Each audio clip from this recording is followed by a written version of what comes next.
Brooke Burke explains why she was nearly tempted to have an affair with Derek Hough during her winning DWTS season. Brooke Burke is speaking out about how her successful 2008 Dancing with the Stars partnership with Derek Hough evolved from strained to magical. Burke, 52, talked about her experience with Hough, 38, on the most recent edition of Sex, Lies, and Spray Tans, a podcast hosted by fellow DWTS star Cheryl Burke. On the podcast, Brooke told Cheryl, 39, that when she first met Hough, I just thought he was so young, green, and safe. I had no clue he'd be such a strong, badass choreographer. Though the two weren't gelling, a round of valuable couples therapy organized by producers resulted in Brooke crushing on Derek. The presenter was married to actor David Charvet at the time.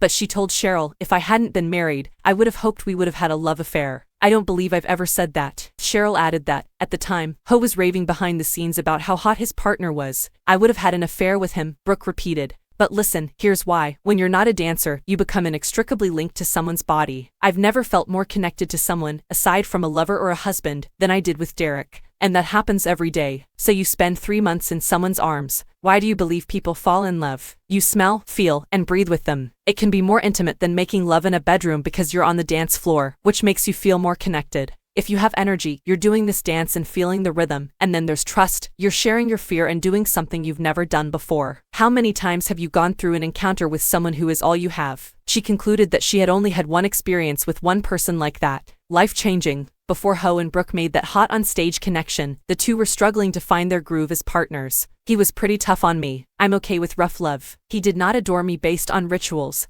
but rather supported me and told me I was amazing. He was brutally honest, she stated, admitting that this approach eventually made her better. Seeing the conflict, her then-husband encouraged her to get closer. David was like, you need to go and talk to Derek. You need to get out of your funk. You need to go connect before a performance. Because we were totally unconnected. We were in our own universe, and yet we were a partnership. We were a team. We weren't behaving like teammates.